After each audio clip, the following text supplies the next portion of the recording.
Assalamualaikum warahmatullahi wabarakatuh. Bismillahirrahmanirrahim. Pada kesempatan kali ini kita akan membahas tentang Rasul-Rasul kekasih Allah Subhanahu.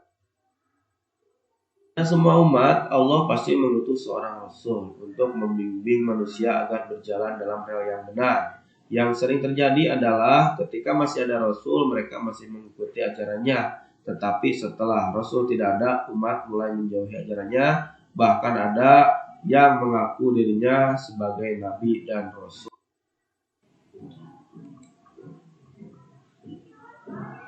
Kewajiban kita untuk beriman kepada Rasul ini dijelaskan dalam surat Al-Baqarah ayat 285.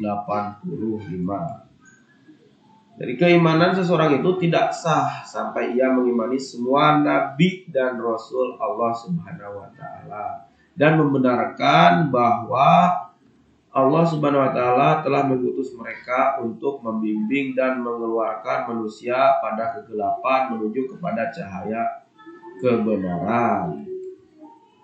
Adapun rasul yang diceritakan dalam Al-Qur'an berjumlah 25 orang. Pada setiap umat pasti ada Rasul sebagai teladan hidup yang harus diikuti ajarannya dan dipelajari jejaknya.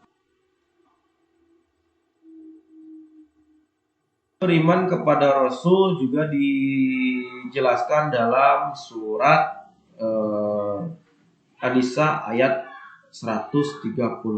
Nah, sekarang kita akan membahas tentang pengertian beriman kepada Rasul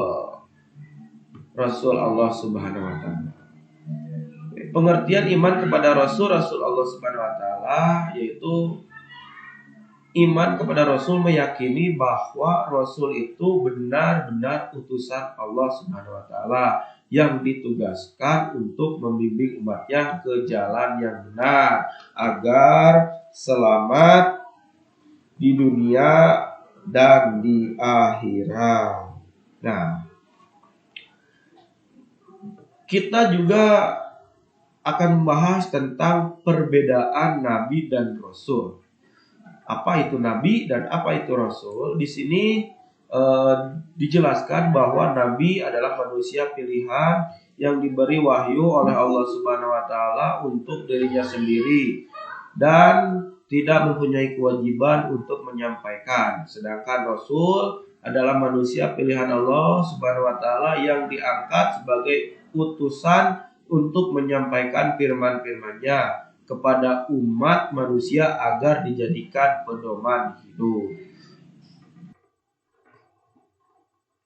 Selanjutnya kita akan membahas sifat-sifat Rasul Allah Subhanahu wa taala. Sifat-sifat Rasul itu ada sifat wajib, sifat mustahil, dan sifat jaiz. Sifat wajib bagi Allah adalah as-sidiq, yaitu benar. Kedua, al-amanah, dapat dipercaya. Tiga, tabligh, Rasul itu menyampaikan. Dan al-fatanah, cerdas. Jadi Rasul itu mempunyai sifat wajib, as-sidiq, amanah, tabligh, dan fatanah.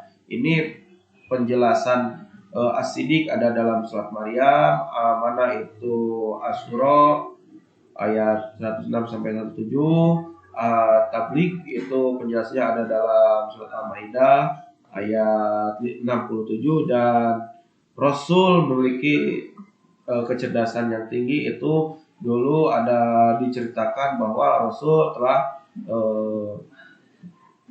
menengahi pada suatu permasalahan ketika terjadi perselisihan antara kelompok kabilah di Mekah, yang intinya setiap kelompok memaksakan kehendak untuk meletakkan al-hajar al-aswad atau batu hitam di atas Ka'bah.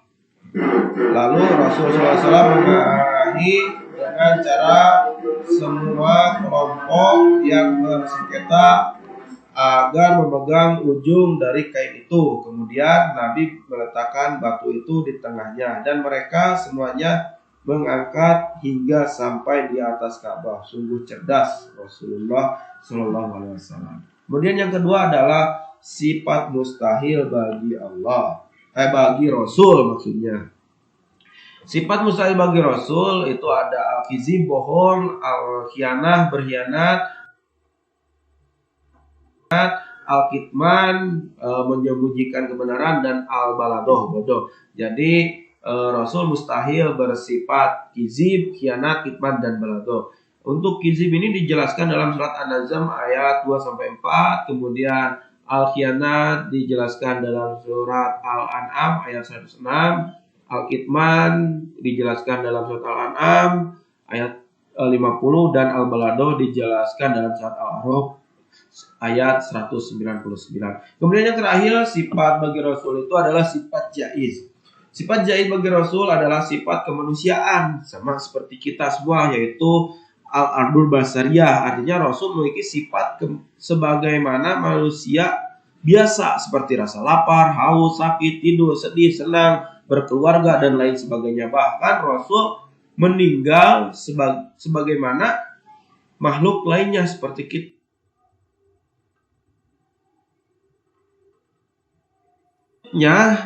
Kita akan membahas dengan tugas-tugas Rasul Allah Subhanahu wa taala. Tugas-tugas Rasul yang pertama adalah menyampaikan risalah dari Allah Subhanahu wa taala, kedua mengajak kepada tauhid, yaitu mengajak umatnya untuk mengesahkan Allah Subhanahu wa taala dan menjauhi perilaku musyrik, yaitu menyekutukan Allah. Ketiga, memberikan kabar gembira pada mukmin dan memberikan peringatan pada orang kafir. Kemudian menunjukkan jalan yang lurus, membersihkan dan menyucikan jiwa manusia, serta mengajak kepada mereka tentang kitab dan hikmah. Yang keenam, tugas Rasul yaitu sebagai hujah atau petunjuk bagi manusia. Kemudian yang bagian D-nya adalah hikmah beriman kepada Rasul-Rasul Allah Subhanahu wa taala. Manfaat beriman kepada Rasul, yaitu yang pertama, makin sempurna imannya. Kedua, terdorong untuk menjadikan contoh dalam hidupnya, terdorong untuk melakukan perilaku sosial yang baik, memiliki keteladanan dalam hidupnya, mencintai para rasul dengan cara mengikuti dan mengamalkan ajarannya, mengetahui hakikat dirinya bahwa ia diciptakan Allah Subhanahu wa taala untuk mengabdi kepadanya. Yang terakhir, kita setelah mengetahui pengertian iman kepada Rasul, sifat-sifat Rasul, tugas-tugas Rasul, hikmah, manfaat beriman kepada Rasul, dan dalil-dalil yang menjelaskan tentang beriman kepada Rasul. Di sini kita harus menyontohkan atau menerapkan perilaku mulia.